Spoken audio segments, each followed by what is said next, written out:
let me do something about the bird here real quick.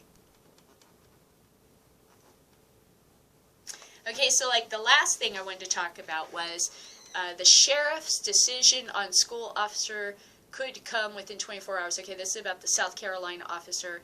And what I wanted to say was, when I look at this issue, I see it differently than TYT and a lot of these other organizations, because I was a campus supervisor. I worked very closely with RSOs, principals, and teachers, and administration. I was trained by the police. I was trained by the educational system to deal with unruly students, and I sure as hell wasn't trained to do shit like this. Okay? That, what you saw there, let me tell you what it is. Number one, the teacher had a student that gave refusal. So then the teacher, not having the ability to deal with the student, because obviously poor training, had to call for the administrator. I don't know why they jumped directly to the administrator. Where do this school not have civilian security guards like me, like moi? Look at me, I'm so talented. Why would you not have someone like me in there to come and diffuse the issue and pull the child out of the classroom? Why would you immediately go from ordering the student to do something to fantastic violence? This makes me question South Carolina's education system. The other thing that I saw that really angered me was the police officer struggling with this student, and whoever that supervisor is in the white shirt standing there with the walkie-talkie doing absolutely nothing. And I can tell you exactly what's going through that person's mind. I'm not going to move because I'm not going to get fired. I've been there. I helped an officer one time and I got yelled at for it. Because when these types of things begin to happen on a campus, everybody figures out how to not get in trouble. And that's what that guy was doing. Let's put it to you this way.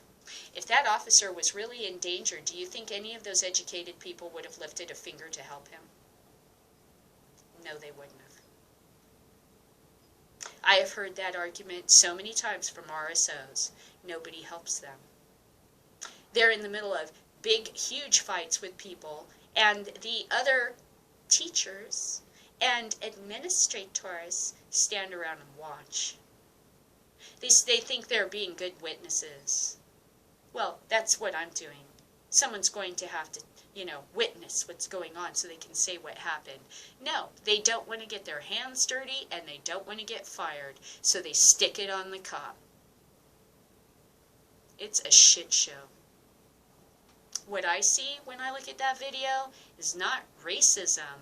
I see a school district that has poor training, that jumps to violence instead of using the techniques that have been trained throughout this country for like the last 35 years to deal with unruly students without having to resort to violence. I can't believe that South Carolina is so backwards. Here in California, when I was dealing with emotionally disturbed students or gang, affiliated students, challenged teens, I never had to use violence. I had to do restraints.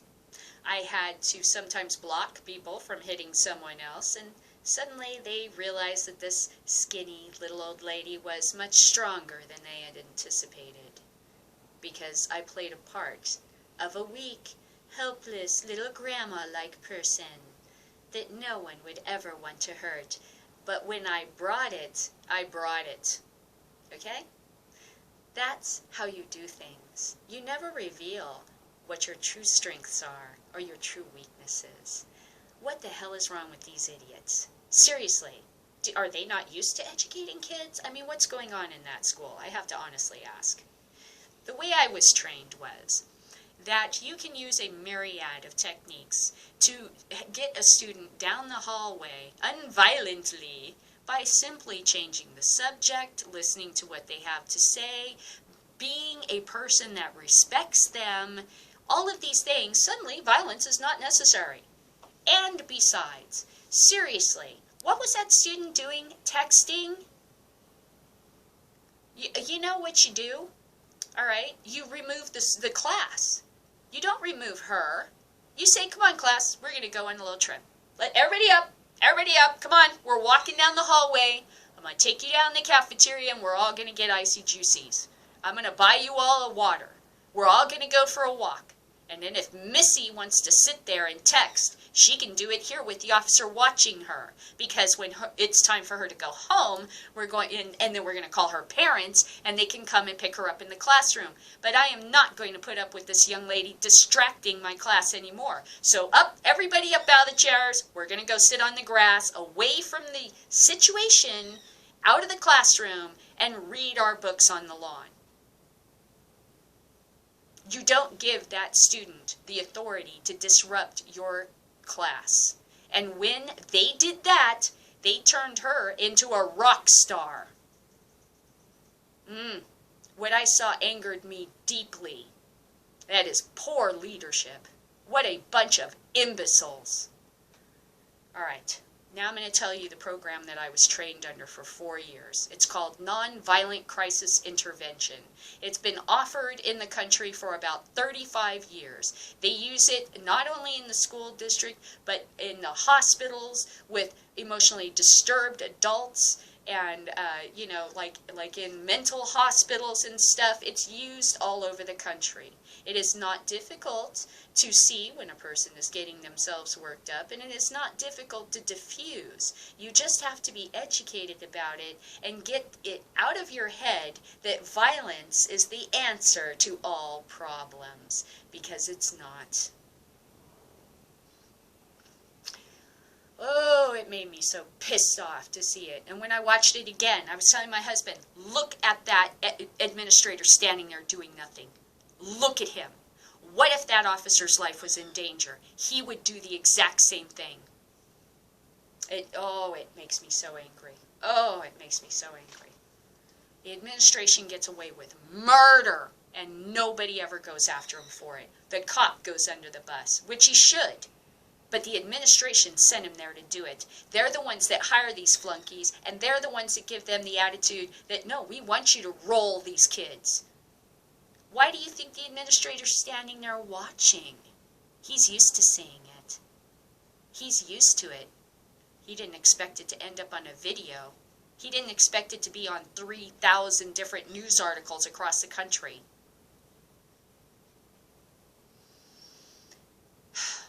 So, if you have a school system that you are involved in, let me recommend Nonviolent Crisis Intervention.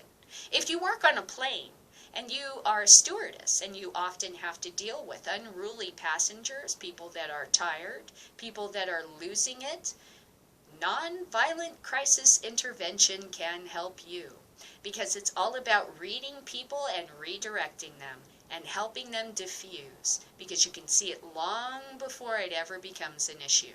Long before this young lady ever felt a need to text, that teacher could have easily recognized that she was unhappy and she was going to become a problem. Not afterwards. Ugh, stupidity, okay? So whether or not that was racist, there's a very strong possibility it was racist. But what I saw was unprofessionalism. There was no professionality there. There was none in the administrator. There was none in the cop. You could tell that the police officer is using techniques that are for the street and not for the classroom. And you can tell that administration had a hands-off approach because they don't want to get in trouble.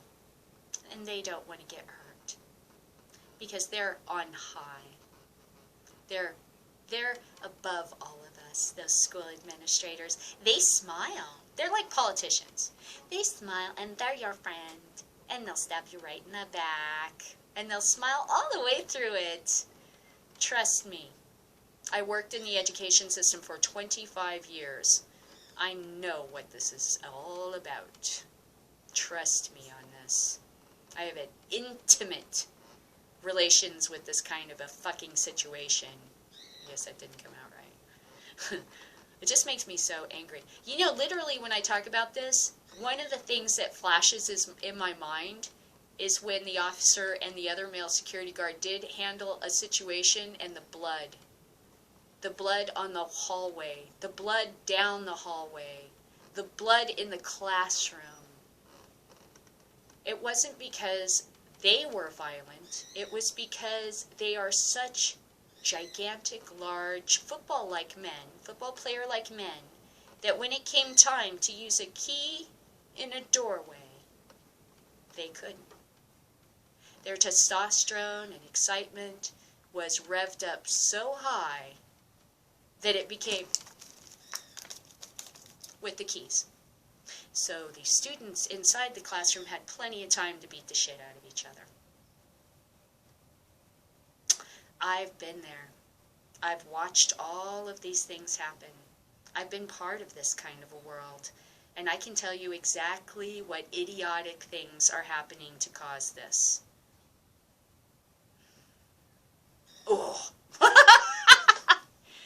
Wake up. Wake up about your education system. It is a fucking mess. It is a shit show. Wake up. Fight to make a better education system that does not involve brick and mortar schools and putting kids filled with, their emotions and they're upset with each other in a classroom together where they have to deal with each other. And by God, if you don't, we're going to take you by the head and drag you off to the office. Come on, man. Rethink high school. Do it now. Turn back from this stupidity. Okay.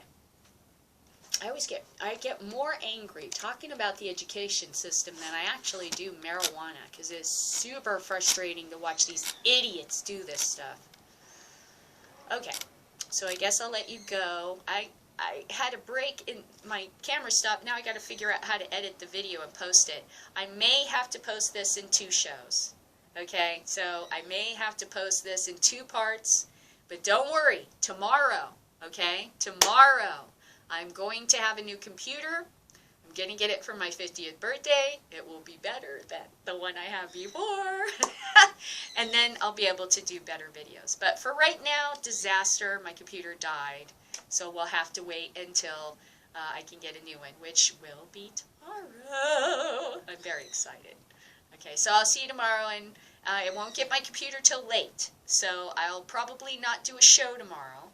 And then Friday, I can come back at you with a whole new thing. I can even do a new opening. I'll just go quickly shoot it up.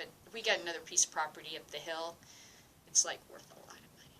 And that's where I shot, that's where I shot the panoramic view, was from the property we own above the hospital.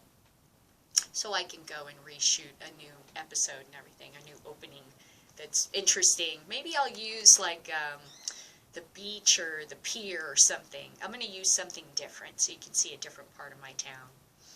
Okay, so I'll see you tomorrow. And fist bump, blow up. We're still winning this thing so big. I mean, it's not even funny. Now you even hear people like Trudeau saying what we've been saying and coming up with some really well-formulated arguments to help us out. Mexico's coming around. The Republicans are about to debate in Colorado. Things are going our way, kids. Hang in there and keep fighting. We're going to win this thing. And they're not going to let us celebrate. Trust me, they're gonna be a bitch about this all the way to the end. It's going to be like, America legalized marijuana. And it'll be on page 3 in the middle. And the headline will be this big. Trust me, this is the way these babies cry. Because that's what happened with the Arab Spring. Oh my God, they cried like babies in the news media. It's easy to beat them.